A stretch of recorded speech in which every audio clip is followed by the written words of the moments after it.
Sorry, একটু late হলো। হয়েছে, শিখে তো নিয়েছো, শুধু একটাই কথা সরি। এই তুমি জানো না আমি কত কষ্ট করে ভাইয়ের চোখে ফাঁকি দিয়ে আসি তোমার সাথে দেখা করতে? আচ্ছা বাবা হয়েছে, আমি জানি, সবই জানি। সরি, আর হবে না। আর হবে না?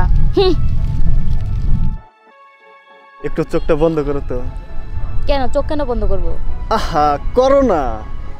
উফ, কি যে করো না। আচ্ছা ঠিক আছে। এবার চোখটা খুলো। ফুল, এটা আবার কখন আনলে? এটা আনতেই তো লেট হলো, আর শুধু শুধু আমার সাথে রাগ করলো। আগেই তো বলতে পারতা, খামোখা গালাগালিগুলো শুনলে। তুমি আমাকে গালাগালি করলে আমার ভালোই লাগে। মনে হয় কেউ তো একজন আছে আমার, যে আমাকে শাসন করে। আচ্ছা চলো, এখন আমার বাসায় যেতে হবে, ভাই আবার রাগারাগি করবে। চলো।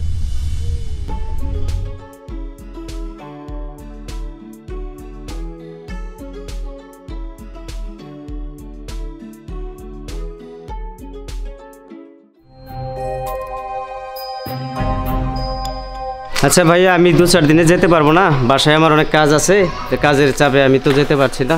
আচ্ছা ঠিক আছে, তাহলে রাখি। কোথায় যাও? ও ভাইয়া, আমি একটু চুমকিদের বাসায় যাচ্ছিলাম, বাড়িতে বসে বসে ভাল লাগতেছিল না তো তাই।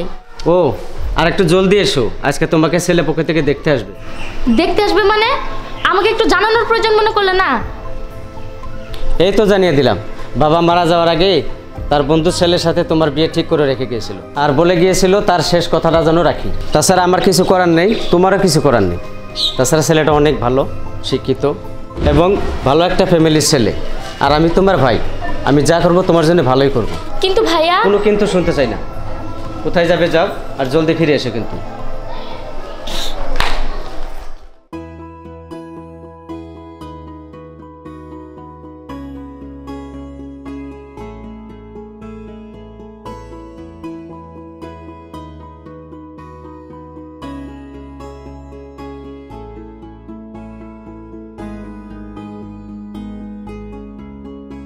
কি আজকে তুমি এত লেট?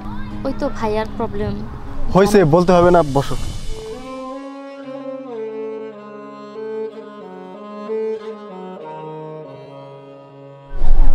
সাহেব। বলো। আমাকে তুমি ভালোবাসো তাই না? আমি তোমাকে শুধু ভালোবাসি না, খুব ভালোবাসি। ধরো আমার অন্য জায়গায় বিয়ে হয়ে গেল, তুমি কি থাকতে পারবা? পারবো। পারবো না কেন? তোমার চাইতেও অনেক সুন্দরী মেয়ে বিয়ে করবো। আরে ধুর পাগলি, তুমি কি ভাবছো আমি এই সব বলবো? আমি তোমাকে ছাড়া কাউকে বিয়ে করব না। আর হঠাৎ এই বিয়ের কথাটা কেন? এমনিতেই, আসলে কোনো মেয়েই তো চায় না কি তার জায়গা অন্য কেউ নেই। আর কোনো ছেলেও চায় না যে তার ভালোবাসার মানুষ অন্য কারো বউ হয়। সাহেব আমাকে এত ভালোবাসে, আমি কেমনে বলবো আজকে ভাইয়া বলার কথাটা?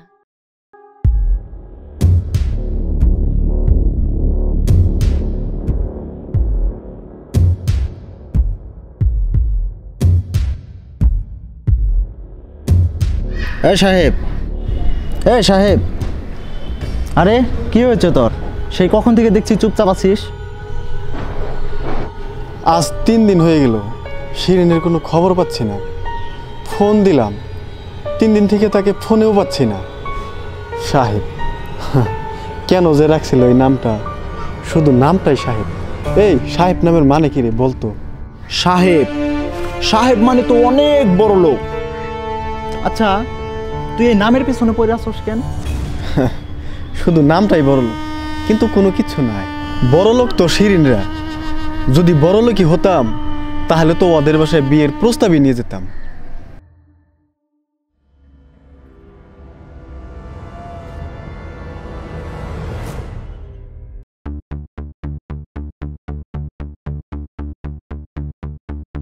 এই শোনো তো, এদিকে আসো তো। তুমি কি সাহেবরে চিনো? হ্যাঁ সাহেব ভাইয়া চিনি। আচ্ছা তুমি এই চিঠিটা সাহেবের হাতে দিয়ে দিও, পারলে একটু জলদি দিও। হ্যাঁ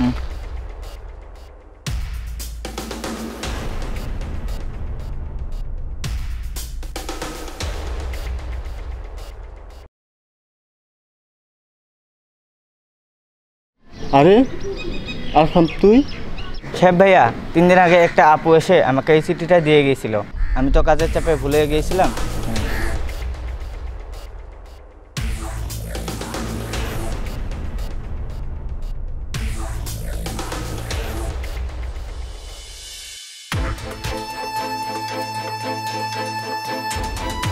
সাহেব, এই চিঠিটা পড়ার পর জানি না তুমি আমাকে কি ভাববে। আসলে আমার কিছুই করার নেই। বাবা আর ভাইয়ার কথা রাখতে গিয়ে আমার ভালোবাসা হেরে গেল। আজ আমার বিয়ে, আজ আমি অন্য কারো হয়ে যাব। আর তুমিও একটা সুন্দরী মেয়ে দেখে বিয়ে করে নিও, আর পারলে আমাকে ক্ষমা করে দিও। ইতি শিরিন।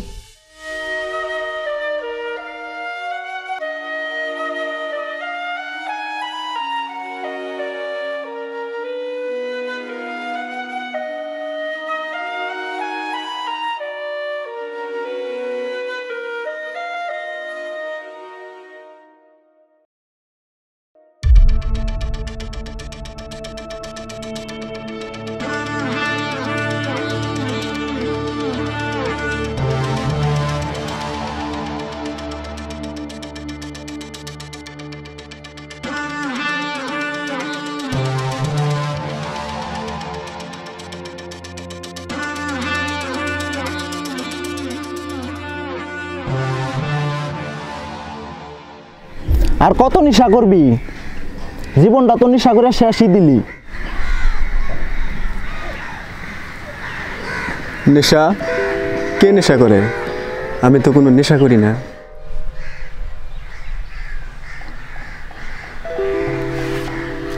নেশা করস না তাই না? ও, এগুলা তো বাতাসে উড়ে আসে, আমি তো ভুলেই গেছিলাম। এই সাহেব, সাহেব, উহ, আমি যে এইসব বললাম তুই তো কিচ্ছু শুনিস নাই, আবারও ভাবনায় চলে গিয়েছিস তাই না?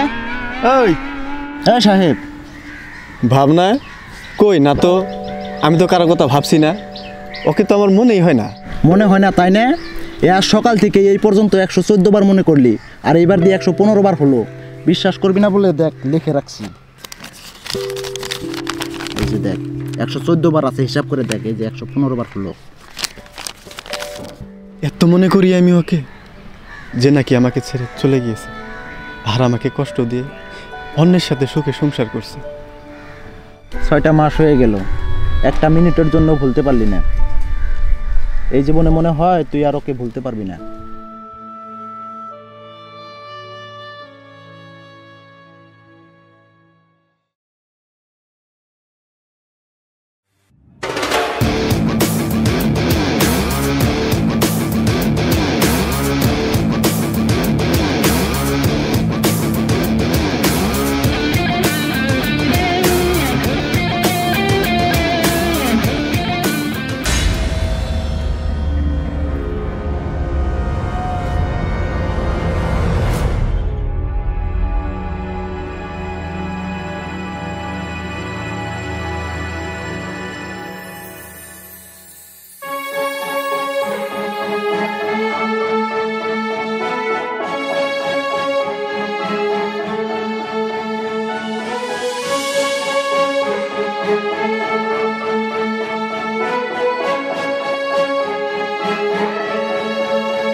শিরিন?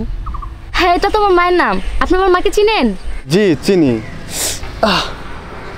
শিরিনের মেয়ে? খুব লেগেছে তাই না? একটা কাজ করেন, আমি আপনাকে নিয়ে যাই ডাক্তারের কাছে, চলেন। না না, নিয়ে যেতে হবে না, আমি ঠিক আছি। ঠিক আছেন তো? জি জি, আমি ঠিক আছি। তাহলে চলেন, আপনাকে কোথায় বসিয়ে দেই। আচ্ছা চলো।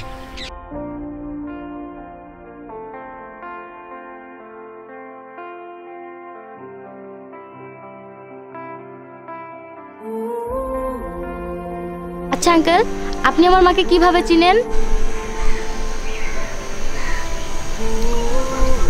সে অনেক লম্বা কাহিনী, থাক মা আর বলি না। বলেন না আঙ্কেল, প্লিজ বলেন না। আচ্ছা ঠিক আছে, শোনো তাহলে।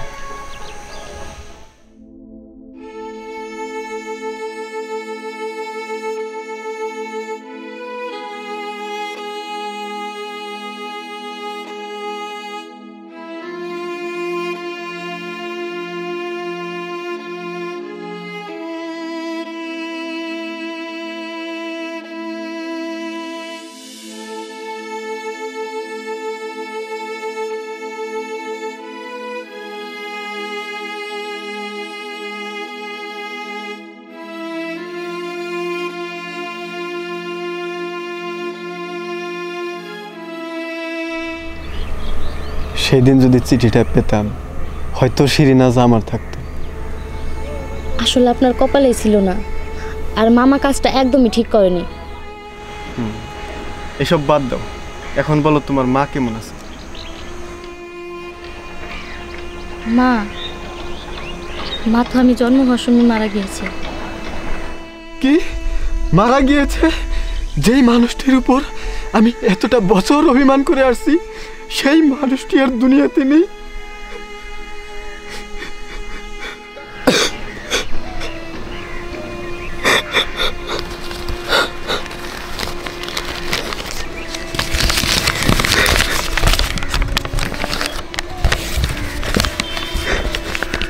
তুমি আমার কাছে ক্ষমা চাইছিলে, তাই না? এখন আমি তোমার কাছে ক্ষমা চাইছি, পারলে আমাকে ক্ষমা করে দিও, পারলে আমাকে ক্ষমা করে দিও শিরিন।